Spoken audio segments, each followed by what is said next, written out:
Throughout history, we, as humans, have used the power of our minds to achieve incredible and amazing feats. In reality, our minds are simply tools we use to create our thoughts. And the quality of our thoughts determines the quality of our experiences. A simple shift in perception will quickly and easily improve how you feel and what you believe is possible, helping you to achieve all of your personal goals, even those that previously seemed unattainable. Join us now as we explore the vast landscapes of our minds. This is Mind Over Matter. Good evening, I'm Mitch Friedman. And I'm Brandolyn Jokiel, and you're watching Mind Over Matter, where we teach people how to use the power of their minds to feel better, overcome obstacles, and reach their goals. You know, one other thing we do that I think is so wonderful, Brandy, and one of the reasons we do this show is we get to show you all these different kinds of modalities, healing modalities, so that you get to choose. So every time you watch our show, it's a great opportunity to just let go of all your expectations. And for today, you get to suspend your disbelief and just have a great experience with this wonderful interview that Brandy did. Her name is Phyllis Hubbard with Radiant Health Strategies.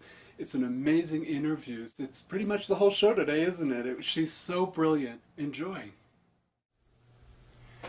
I'm here at Radiant Health Strategies with Miss Phyllis Hubbard. After battling chronic bronchitis for years and years, Miss Hubbard discovered a way to guide herself to radiant health. She then went on to be professionally trained in clinical aromatherapy, Ayurveda, herbology, natural food nutrition or whole food nutrition, as well as Reiki. And so I'm so happy to be here in her office at Radiant Health Strategies. You're a massage therapist as well. There's nothing this woman does not do. She does it all. So thank you for being with us here tonight, Phyllis. Thank you for so having much. me. Yeah, so you call yourself a synergist, and your tagline is guiding you on your path to radiant health. Yes. And so how do you use synergy in your clinical practice? Well, I incorporate a wide range of modalities, everything from Ayurveda to Chinese medicine, Tibetan Ayurveda, incorporating massage therapy and all of those things. And so what I have found is that a lot of people have issues with a particular modality. So if, for example, there is a way to heal cancer, but it seems like the particular modality that comes from, say, Ayurveda is a little bit strange or sounds weird to the person, I intuitively can tell that they're not willing to go down that road. Right. So I incorporate synergy for that reason, so that people can understand. There are many, many ways to get to the finish line. People think that there's one way, there's one pill that's going to save you, and that's just the way. No, there are infinite ways to get to the finish line. And so that's the one thing that I want people to really understand. And I love that you've brought in all of these different things into a wonderful practice of guiding people to radiant health in all kinds of ways. And I love that word, synergy. It's really fantastic. It sounds like your practice is very self-empowering. Yes, very much so. And Fantastic. it's a little scary for people sometimes. And I'm kind of a tough love cookie. So I'm like, our perfect practitioner. We love the tough love cookie, guys. I ain't gonna tell you what you want to hear. I'm gonna tell you what you need to hear. Okay, that's the way I work. So Ayurveda connected to research around the areas of disease. Well, what I love about Ayurveda is that it breaks disease down into more of a micro issue. It's not about, when you really begin to study Ayurveda, you realize it's not about the disease. It's not about the cancer. It's not about the autoimmune disease. It's not about the bronchitis. This is something that I learned in my journey.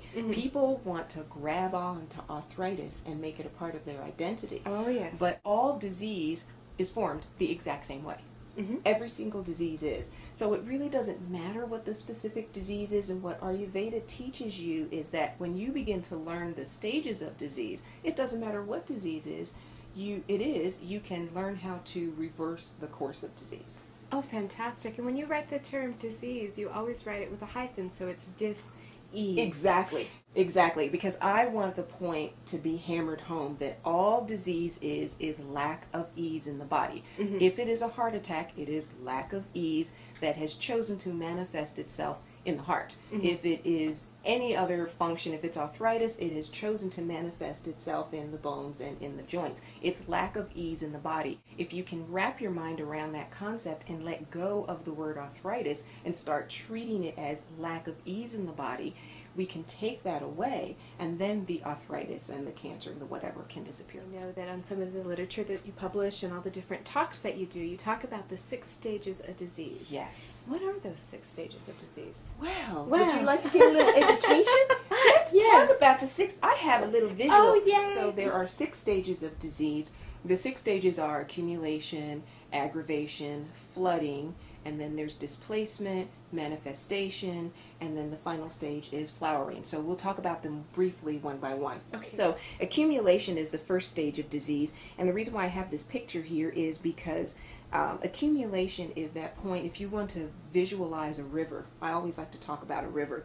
If you visualize a river and the river is starting to accumulate water, if you're walking by the river, you notice it, all you're going to say is, well, the river's accumulating a little bit of water. You're not really thinking about it.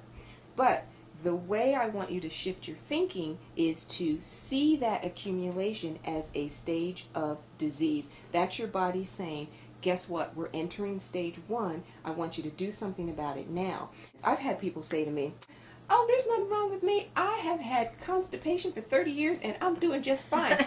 And so what I say to them is, when is trash day? And they'll say, Wednesday. And I say, well, do you keep the trash in your house, for that whole week and then take it? Oh, no, I take it out right away. I said, so you won't keep trash in your house for a week, but you will keep toxins in your colon for 30 years with heat and bacteria, and you don't think that that's a problem? Conventional thought is responsible for the advancement of disease. Very good point.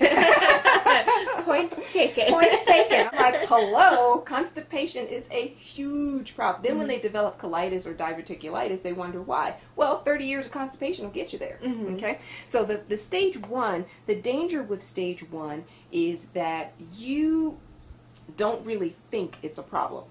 You don't see it as a stage of disease, but things are accumulating in your body and letting you know. The beauty of stage 1 is that your body will crave what you need. Oh, good. You'll start to be like, oh my God, this is hard. Go to sleep. If you go to sleep, then you're fine.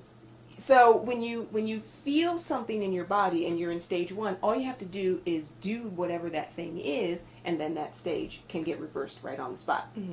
But because conventional thought is responsible for the advancement of disease, nobody does that. And on we they go. push through it. They push through. I'm going to push through. I'm going to have 12 cups of coffee. That's right. I'm going to prove that I can do this thing because I'm Wonder Woman and I'm Mighty Man.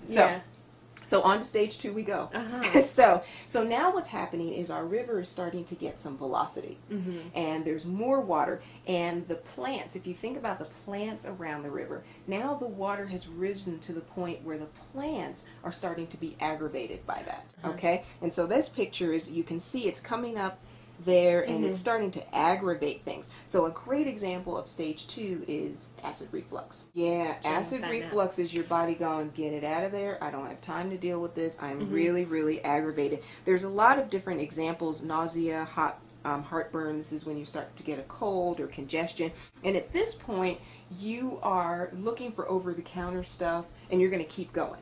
You keep going. You're not thinking about the fact that you've accumulated this stuff, that it's aggravating. You're going to take your little medicine, and then you're going to keep going. And so this is the last chance. This is your last chance without professional help to really address the issue.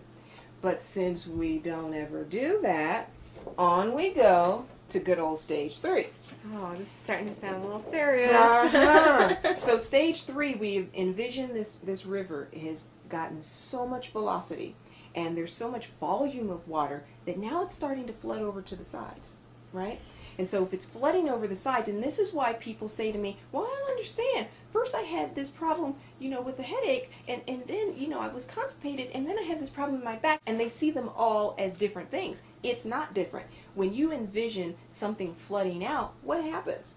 Now that the water has flooded out, it can go anywhere. And where is it going to go? It's going to go where you are vulnerable. So if you have and that's why everybody doesn't get cancer, everybody doesn't get arthritis. It goes wherever you happen to be vulnerable. So flooding to me is a huge crossroad, because you're really starting to get the message, but you're not doing anything about it. So if you would do something about it in flooding, it makes life so much easier. It makes my life so much easier when you come to me and I can work with people in flooding. But the problem is that conventional thought is responsible for the advancement of disease. See, I got it! I This is really important to know. Because of that, what you're going to do is you're going to take a Prilosec and keep going. That's what you're going to do. And so because of that, now the water is flooding to that plant down there, where it used to be a problem that was local. It's now a problem that's systemic, and that is a huge, huge problem. So on to stage 4 we go. I'm a little bit nervous about where we're going to stage here. 4. So we have this picture of this flood, right? Stage 4 is called displacement. Displacement means there's so much volume and velocity of water that it's just moved everything clear out of the way.